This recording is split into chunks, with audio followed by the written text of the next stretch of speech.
I will first give you a quick recap of the comparison between net present value and IRR. This was covered in the last lecture, but there has been a time gap, so I'll give you a revision for that. And then we move to the techniques, the improvised techniques which help us address these issues. Now, as already shared with all of you, NPV and IRR both are the most widely used techniques in capital budgeting.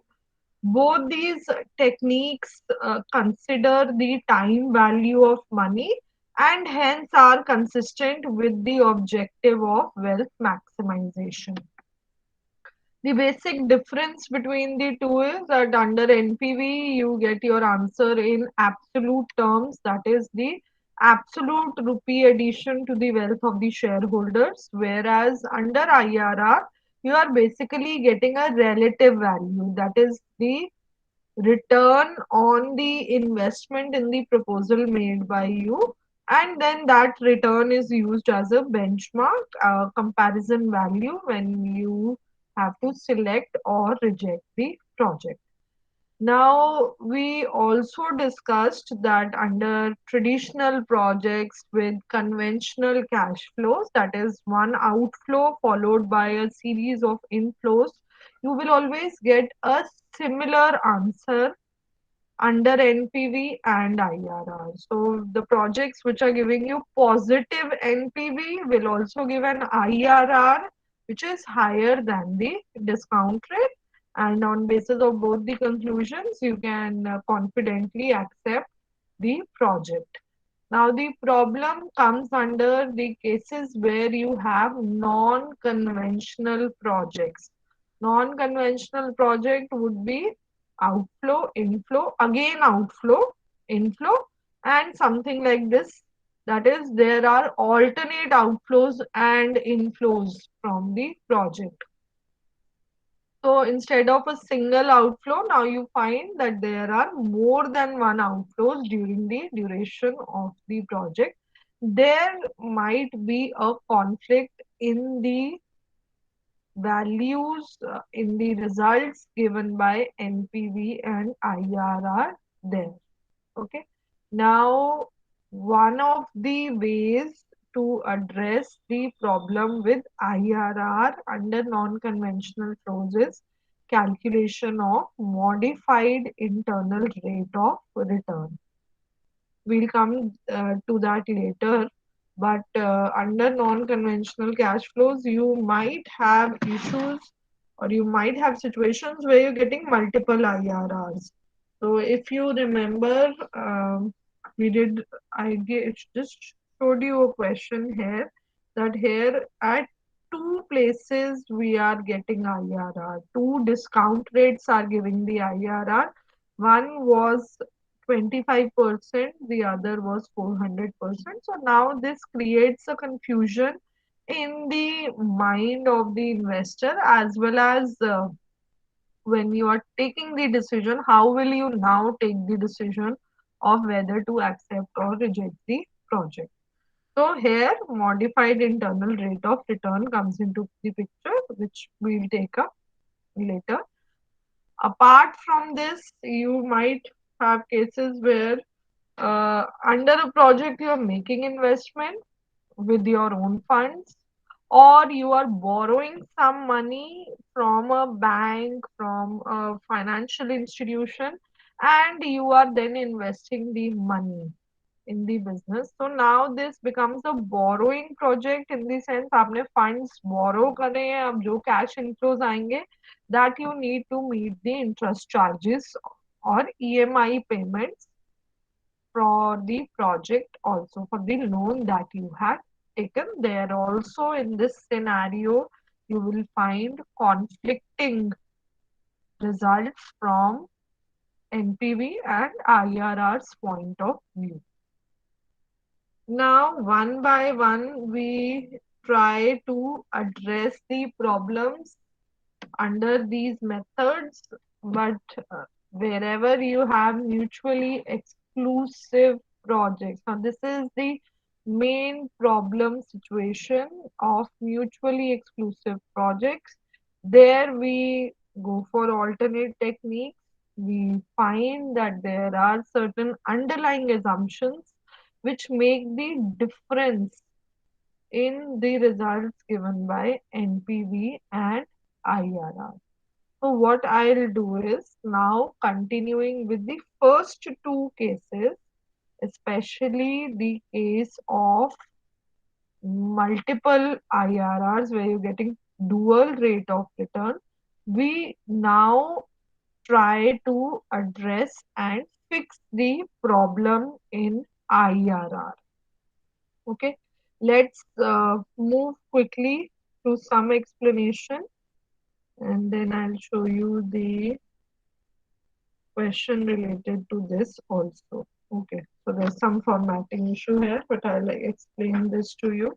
Modified internal rate of return is a variant or variation in simple IRR.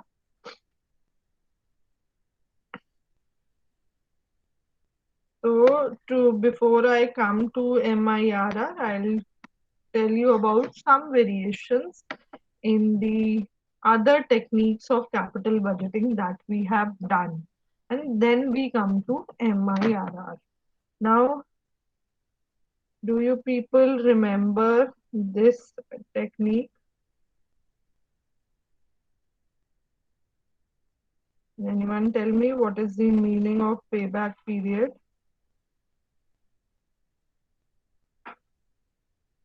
Any one of you? Outflow जो मेरा initial outflow था वो कितने time में cover up हो जाएगा? Absolutely right. Thank you, Pranav. So, payback period is the time period in which you are able to recover the initial investment made in the project, and shorter the time duration, better it is for the firm.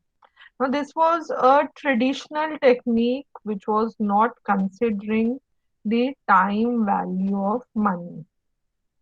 तो अब इस पर हमने improvisation करी और we got the discounted payback period where you are applying the same formula. The only difference is that earlier you were taking simple cash flows.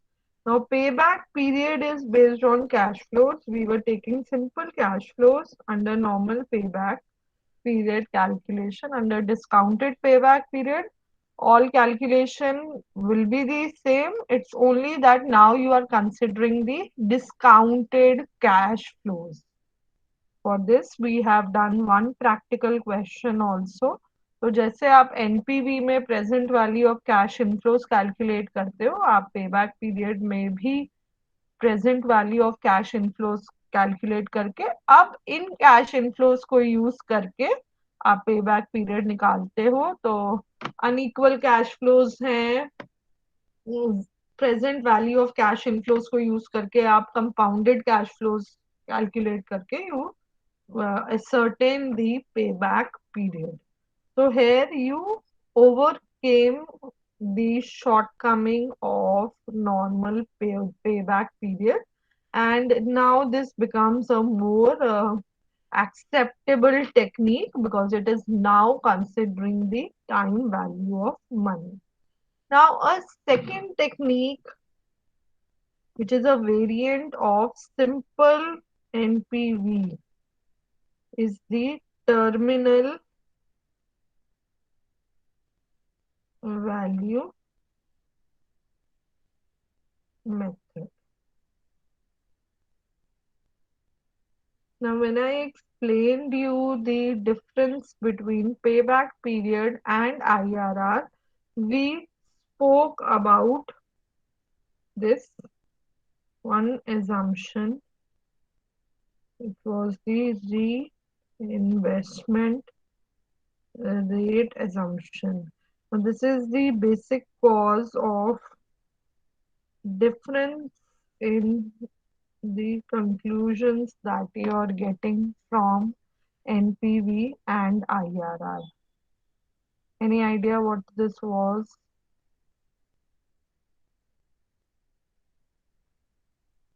Anyone can try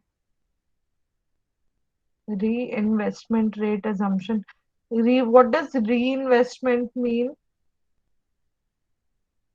What is reinvestment? Simple, literal meaning reinvestment क्या होगा?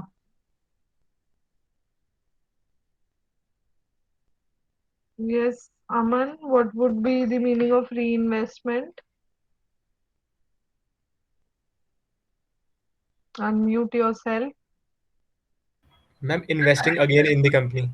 Very good, investing again. तो अब आप मुझे बताओ compounding technique क्या होती है? कंपाउंडिंग, कंपाउंड इंटरेस्ट और सिंपल इंटरेस्ट में सिर्फ मीनिंग बता दो मुझे कि क्या डिफरेंस होता है। कंपाउंडिंग क्या होती है?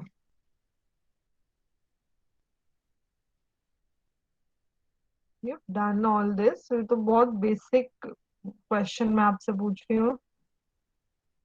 Ayan, try answering. Ayaan. Yes, ma'am. हाँ बेटा, कंपाउंडिंग क्या होता है? Addition of interest. Absolutely right. तो एडिशन ऑफ इंटरेस्ट, आपको एक पीरियड में इंटरेस्ट मिला, आप उस इंटरेस्ट को विड्रॉ नहीं करे, अब आप नेक्स्ट पीरियड में जब इंटरेस्ट मिलेगा that will include the principal amount and the previous interest received.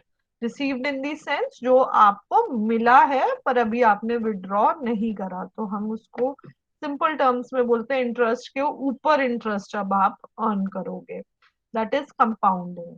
Now all the calculations based on discounting, compounding, they are assuming that intermediate cash flows, intermediate होता है terminal cash flow से पहले जो भी cash flows हैं वो intermediate है। तो इसका मतलब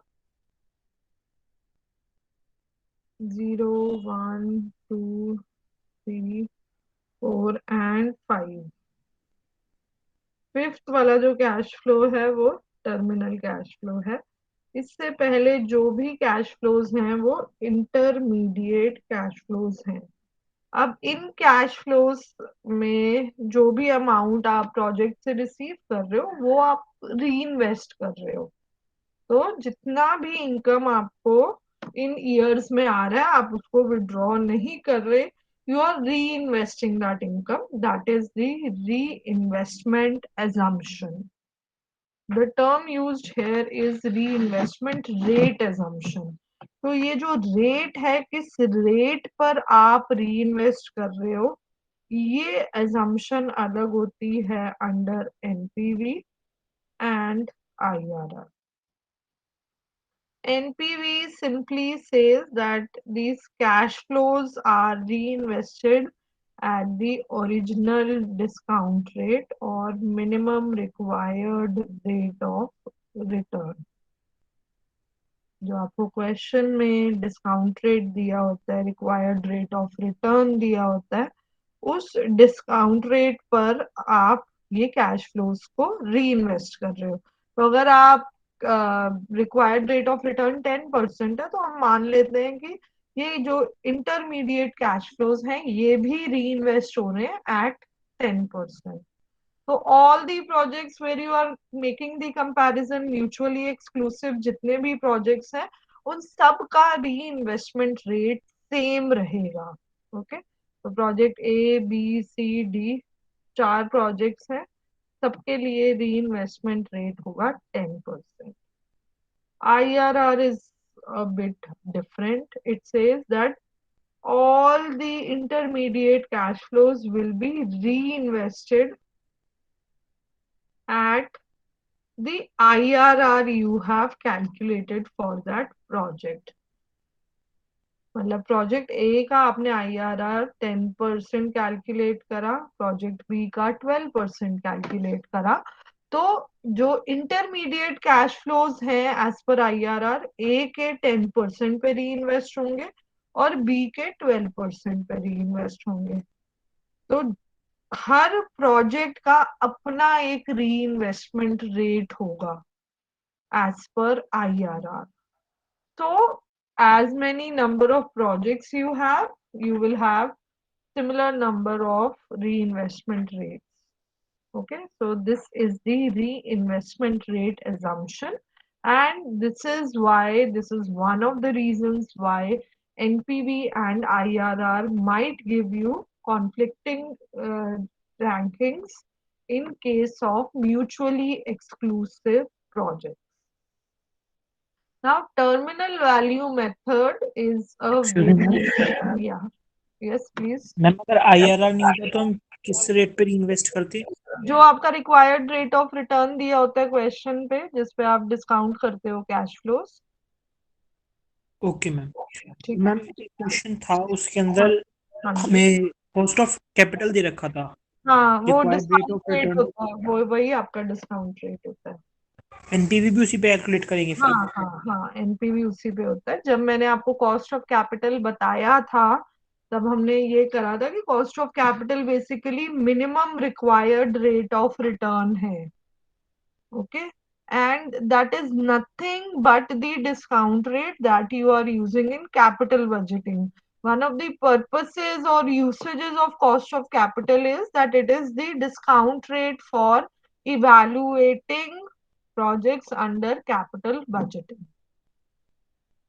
ओके मैम. मैम एक चीज और, जब हम पे बैक पीरियड निकालते हैं तो आपने बताया था जो फेक पे बैक पीरियड होता है हम उसमें एवरेज लेते हैं कैश फ्लोज का. हाँ, बट अगर हम उस एवरेज को अगर हम वेटेड एवरेज मीन से या किसी और कर तरीके से तो मीन से उससे भी कर निकालेंगे तो सकते हो, different- वेटेड से भी कर सकते हो. आपकी बुक में भी वेटेड के हिसाब से करा हुआ है. एक स्टेप बढ़ जाएगा, it's up to you, you will get the same answer. Slight variation होगा, that will increase one step.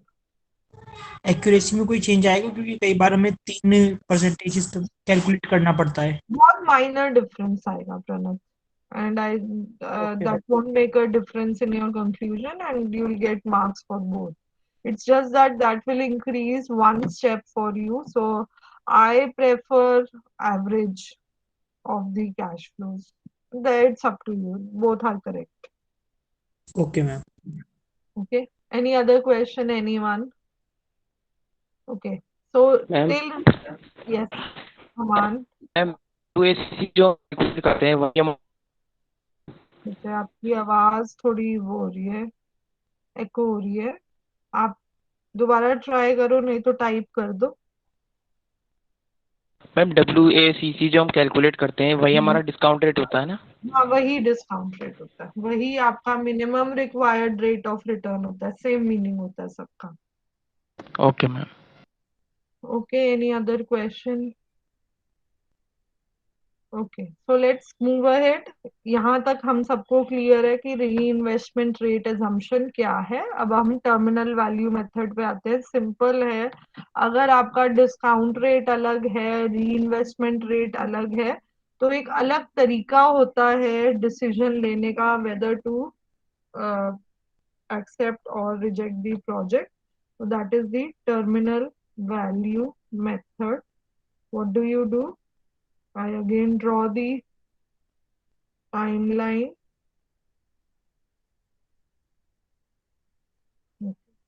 So you have cash outflow. In the question you are given that these intermediate cash flows can be reinvested, say at 11%,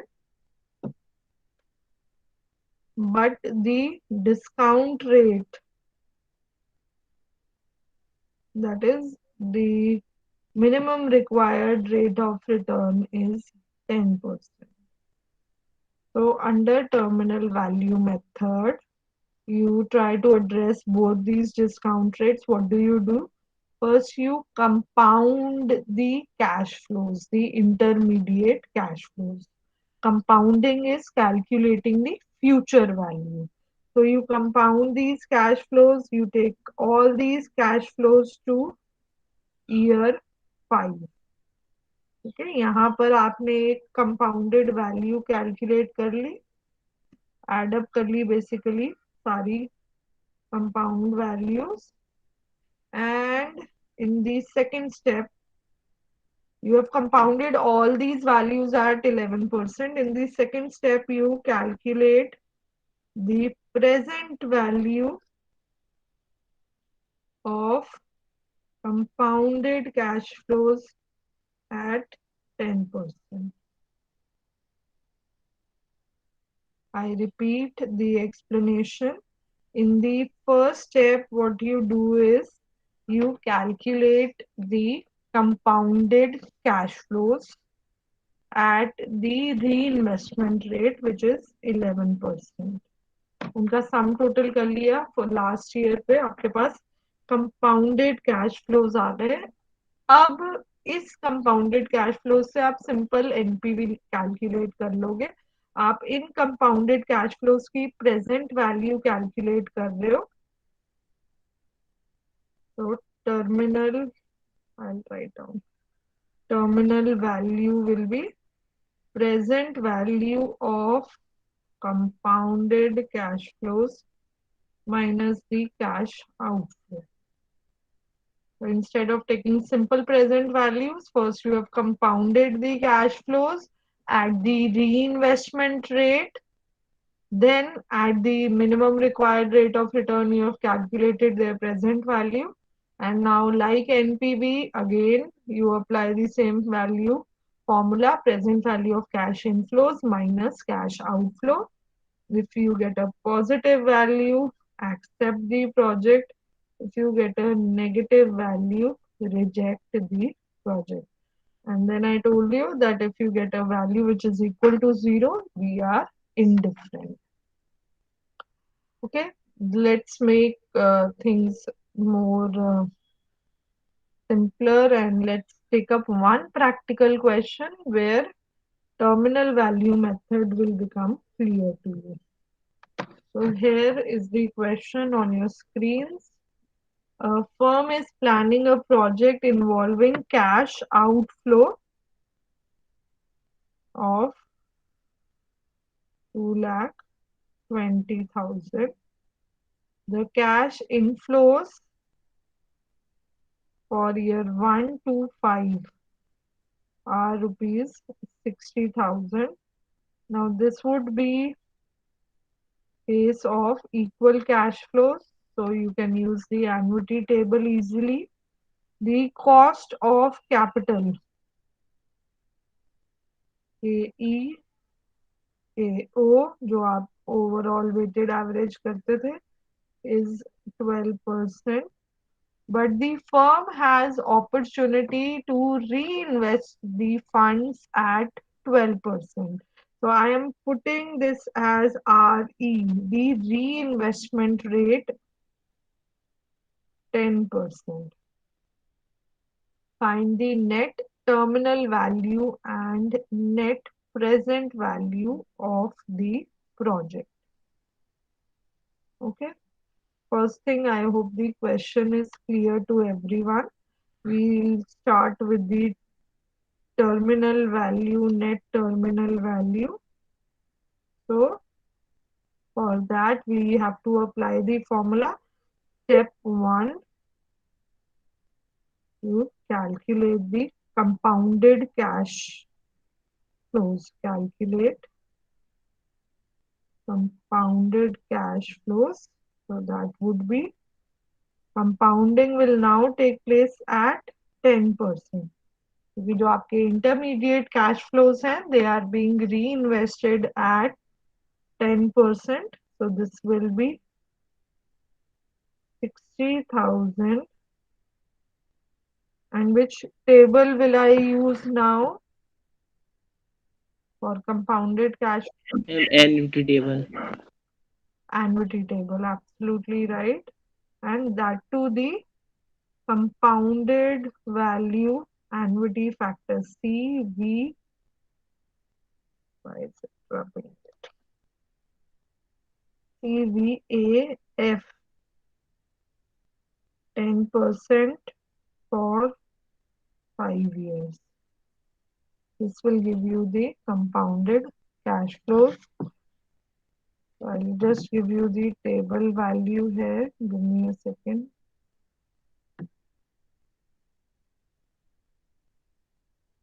We have to look for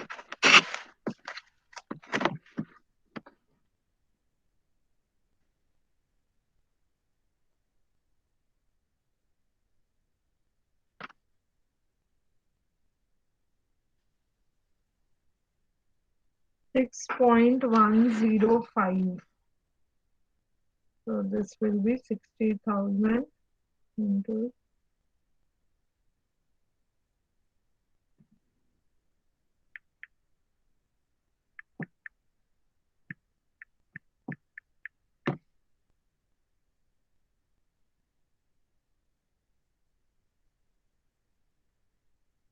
this is the compounded value 3,66,300.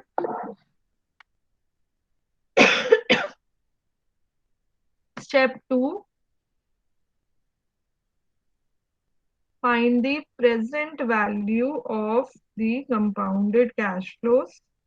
Present value is for the single compounded cash flow of 3,66,300. So please remember, now we are not using annuity table, we have a single cash flow. So we use the PVF table, and this will be 12% for the 5th year.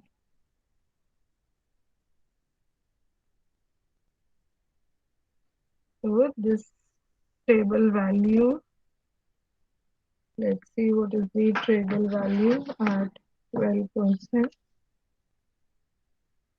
For the 5th year, it is 0.567.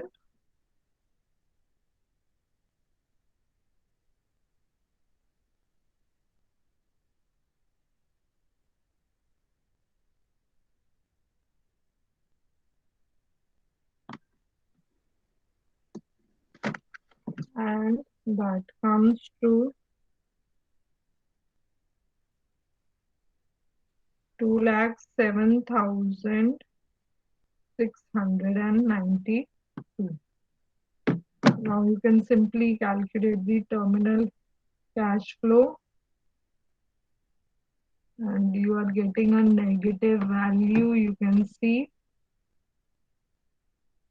terminal value method के हिसाब से the net terminal value is coming to minus 12,308 approximately. So you are getting a negative answer. So as per terminal value method, you should reject the project. Now I request you people, please calculate the NPV, simple NPV. So which means you are using only 12%, and see how much is the NPV coming to, and whether you are getting the same conclusion as per NPV also. हमने -12,000 कैसे calculate करा? बेटा ये हो जाएगा present value of cash inflows हो गई 2,07,692. Cash outflow is 2,20,000. बस present value of cash inflows minus present value of cash outflows. Now calculate the NPV.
Okay, so we are getting a negative value for the NPV also, absolutely right, and that comes to around 3760. So both NPV and net terminal value are coming to be negative, and hence we reject the project. Or if you can complete this, you will find the same answer. And now I come to MIRR, because that is a simple continuation of the terminal value method. So I'll move back to the slides once. There I'll explain you, and let's be clear with how we address the problem of the reinvestment rate assumption under MIRR. We say we calculate the compounded cash flows as per the discount rate. That is, earlier we were assuming that reinvestment rate is the IRR. Now, to overcome this flaw of IRR, under modified internal rate of return, we compound the cash flows at the original discount rate and then calculate the IRR of the firm. So, MIRR assumes that the positive cash flows are reinvested at the firm's original discount rate or the firm's cost of capital, and outlays, that is the initial cash outflows, are financed at the firm's financing cost. So how do we now calculate the IRR? Nothing, you are seeing 3 steps, but simply it is the calculation of the terminal cash flows, present value of the cash outflows जो उन्होंने cost calculate करी है, आप present value, I will write it in a simpler manner. Step 1, present value of cash outflows. Step 2, terminal value of cash inflows, and this terminal value has been calculated as the cost of capital. Third, if you remember, IRR is nothing but the discount rate at which cash outflows and cash inflows become equal in their present value terms. That is जहां पर NPV 0 होता है. अब MIRR क्या होगा? The discount rate at which terminal value is equal to 0. That is present value of cash outflows is equal to terminal value of cash inflows. This discount rate where both these values equalize is the MIRR. Okay, so आपने अलग से कोई step नहीं follow करा. जो आपने पहले terminal cash flows निकाले थे उनको आपने इक्वेट कर दिया. हिट एंड ट्रायल से now you can check at which discount rate you get both these values as equal. So, sorry. So this is an example. Practically, this is not very important concept. Theoretically, you can be asked how is the problem of internal rate of return addressed. So practically, this has been shown in this question. You can see there is a firm which is considering a project. This is a non-conventional project because you are having a cash outflow not only at 0 point of time, but also in the first year you are having a cash outflow followed by cash inflows. Now, in this case, the cost of capital is 15%. Since you have two cash flows, you calculate the present value of cost, and that will be, you will be adding 120 की तो present value 120 है, 80 का जो cash flow है उसकी present value आपने calculate कर ली, that comes to 69.6 at 15%, so this becomes the present value of cash outflows. Next you calculate the compounded cash flows, that is the future value of all the cash, intermediate cash inflows. You take them to the last year at 15%. Okay, this is step 1, step 2, and then in the third step you equate both these values and you get 16.2% as the modified internal rate of return. Okay, I hope this is now clear to everyone. There are any questions you can ask.